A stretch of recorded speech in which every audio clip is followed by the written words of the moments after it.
The Palm Prowlers and Bass Raiders of the world are really fun boats to have. Even if you have a full-size boat, it's still really nice just to have one of these on the side as a spare because of what it can do. But we need more emphasis on what it can't do. That way we can make solutions that will bypass the problems this thing has, such as getting overcrowded way too easily, its ability to handle in rough weather and windy conditions, heavily modifying the layout without making it too heavy to not be portable anymore, make it even more portable than it was, more organized, more adaptive, more capable, having drop-in mods that will make this thing fish 100 times better than it did stock. To some people this is a secondary boat, and to some it's all they have, and to many it's all they need. But anything that would make this boat more fishable, more capable in rough conditions like this, will be a game changer. Not just for this Palm Prowler, but for all small watercraft. And if you're looking to do the same thing to your small watercraft, then this video is definitely for you. Stay tuned as we make our case to make this thing the best it's ever been.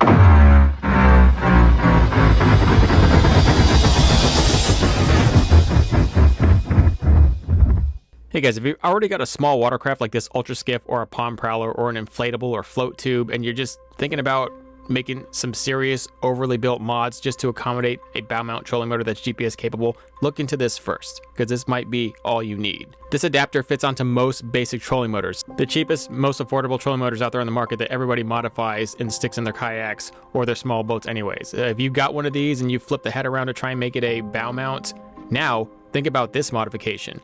This will make it a completely GPS capable trolling motor. That means electronic anchoring mode, hands-free navigation. I never thought I'd see a product in my time come out that would put all of these major GPS trolling motor companies in check, but now we have one. So for literally almost half the price of what you would pay for even the cheapest, most bulkiest heavy bow mount, you can now just stick this thing on your transit mount mod and get going right away.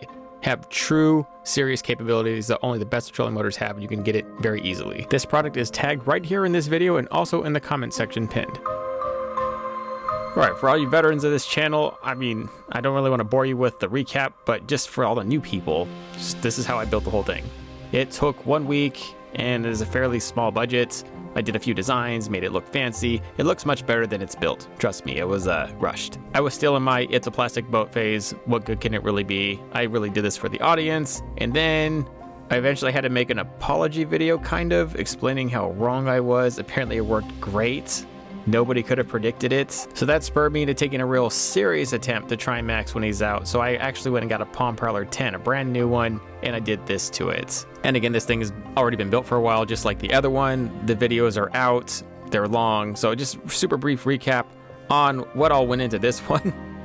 We kind of went a little overboard, I think. But I swear this was the best fishing machine ever. It worked flawlessly. I probably would have kept this thing forever, but then I found out what a light skiff was, and you could fish 2 people on it, and it was lighter than this thing. So I kind of gave this thing away to a young gentleman, to a good family who I know will take care of it. It's on to a better place. Both of these will probably go to young kids, but for the moment we get to just indulge in our little weird obsession with the Palm Prowlers. It may not be the most healthy obsession, but who cares? We're going to do it one last time and run it back.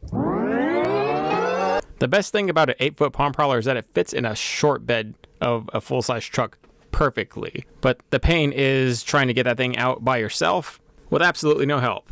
If this works, then I figured out a way to transport this thing seamlessly into the lake, already modified, without having to trailer it. That's a big deal. So the good news is I made all these calculations. I predicted how this scenario would play out in my head, and I did use this trailer to load this thing in the truck by myself. And that all worked, but taking it out of the truck by myself, well, we're just gonna have to see.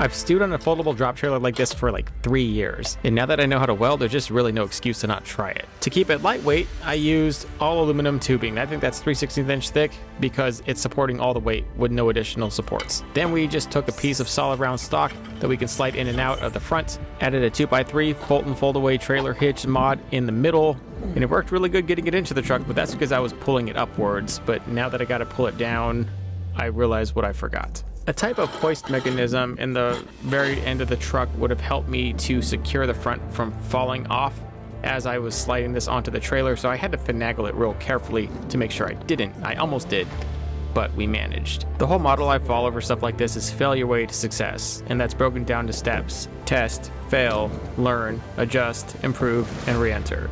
That is what you need to succeed at literally anything. Thankfully for us, this was 80% successful. The minute amount of failure can be corrected fairly easily. The first time I used this craft, I was really happy at how well the deck made the boat so much better. But then there was just the task of the trolling motor, the boat getting owned in the wind very badly, constantly getting blown around, twisted around, and trying to stay on, which meant my hand was constantly on that handle. So in order to combat that today, we have stuck an AUTOBOAT unit, and that should take care of all of it, because the conditions today will be worse than anything I've ever had this boat in before.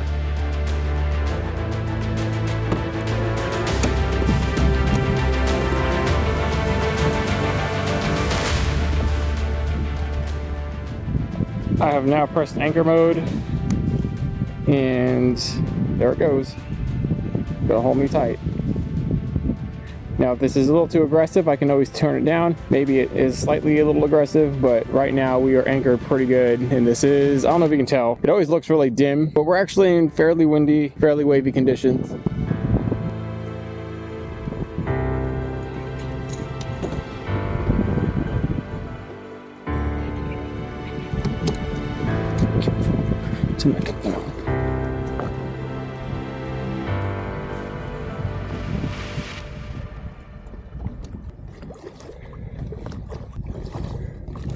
Oh, got one. The deck and all the mods, those make it way more pleasant to be on, but then you still have to manage it on the water. The biggest problem I had with this craft when I was using it was just that it got owned in the wind so bad. Whether it be manual, shallow water, or electronic anchor, this thing needed an anchor. And now that it's got one, it's like night and day. I like this thing 100 times more than I did before, and I already liked it a lot. Brick. It's these little ones that'll get you real good. So I'm just gonna stay anchored off this point here because, like, they're here. So seen them running, seen them busting, seen them chasing shad. Switched my chatterbait up to a white one. I'm just gonna throw here, see if we can get another one. There seemed to be some bigger stripers busting at the top. The ones that I were catching were really small. So I don't know if there are 1 or 2 or 3 different schools happening around the whole area, but I chose to go ahead and leave this small school and then parallel those bluffs right there all the way down. It's a pretty deep drop off, and sometimes we can get some pretty good fish trolling. But in this point, I'll be in nap mode. It's going to be the better chance that I'm going to have of keeping myself planted with both feet and being able to give my full attention to this small craft since it is so tippy and the wind is so strong. We're right next to a whole line of bluffs with a pretty deep drop off all the way down that line. And I've always wanted to just have routes. I thought about it for a while, but I'm not going to go spend all the money on a Ultrex and then go and spend all the many thousands of dollars for the Humminbird setup just to have a proprietary setup that will run routes. It was just unrealistic. But now that there's an app that does it for free, I'm just going to go ahead and program it inside here. So you can see a full map view of this entire lake through the AUTOBOAT app. I'm just scrolling, you see that yellow line? That's where I've already been, circling around out there. The boat icon is where I'm at currently. And now all I have to do, as I'm gonna edit a manual track, is just go ahead and tap my finger down right where I want it. So you can either draw a manual track like this with your finger and then save it, or you can actually just go ahead and record one and troll the line by yourself if you think that's gonna be the most accurate way. So you have manual tracks, then you have recorded tracks. They're kept separate in the app. This one's a recorded track. I'm pretty sure it's going to be a good line. It's going to pull me right to the point I want before we go ahead and turn in there. You can view your saved manual tracks and save recorded tracks in separate categories, and you can also view all your fishing spots, which you can mark and it shows up as a star on that map we were just looking at. After that, the boat will pull you to the end of the line. Then it will just take you on the course and you can focus completely on fishing and let the trolling motor do all the work for you.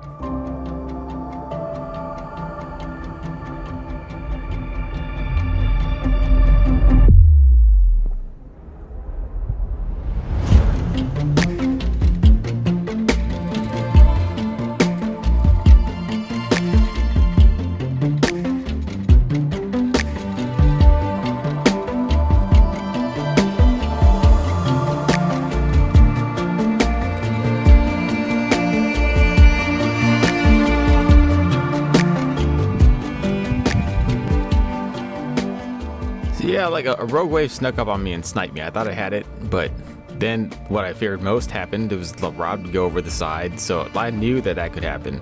So I'm just glad I caught that. I mean, that was the most acceptable rod to lose if I was going to lose one, but even though I saved it, now I got to go take it and get it maintenance because it was submerged in water. Add some guardrails or some cheap rod ties from Walmart at least. Anyways, back to propulsion. I could have just outfitted it with 2 trolling motors. I have done that. It did work well. Ran both 12-volt motors off the same 12-volt battery. Now, if I wanted 2 independent systems with independent power sources, 2 batteries inside that small rig would start getting tedious, so I started looking at electric outboards. The one thing they're really good at, aside from being slightly faster, is just extreme lightness, portability, and being a true drop-in add-on outboard, completely out of the way with no additional power source. But the Spirit 1.0 is a little up there in cost. People have asked for something cheaper that can do basically the same thing as this. Well, we can do the exact same thing, but we can get pretty close.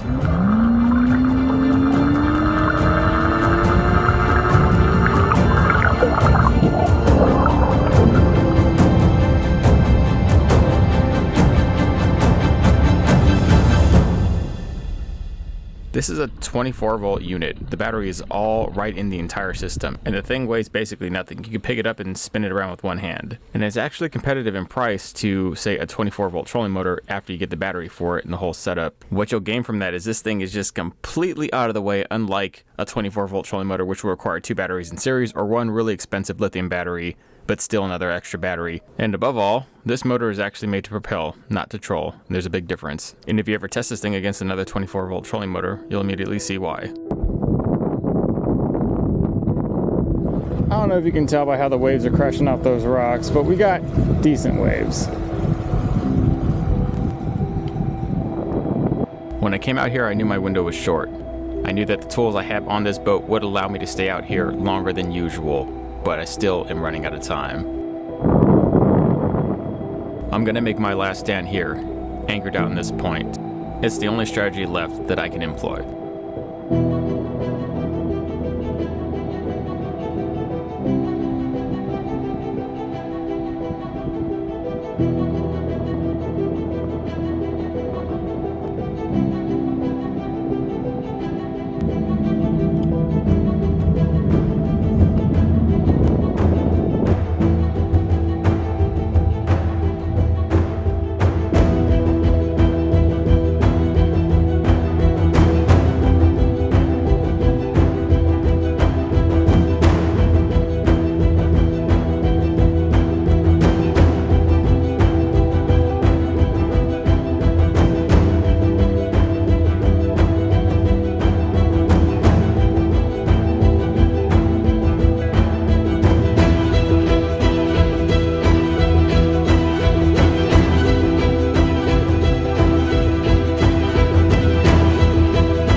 However you gotta get out there, just do it. Don't let all the cultivated troubles of the world worry you. Go and live life, and have faith in the Most High. Make sure you know where your trajectory is, and you'll be alright. Stay safe out there, guys. Tight lines. Peace.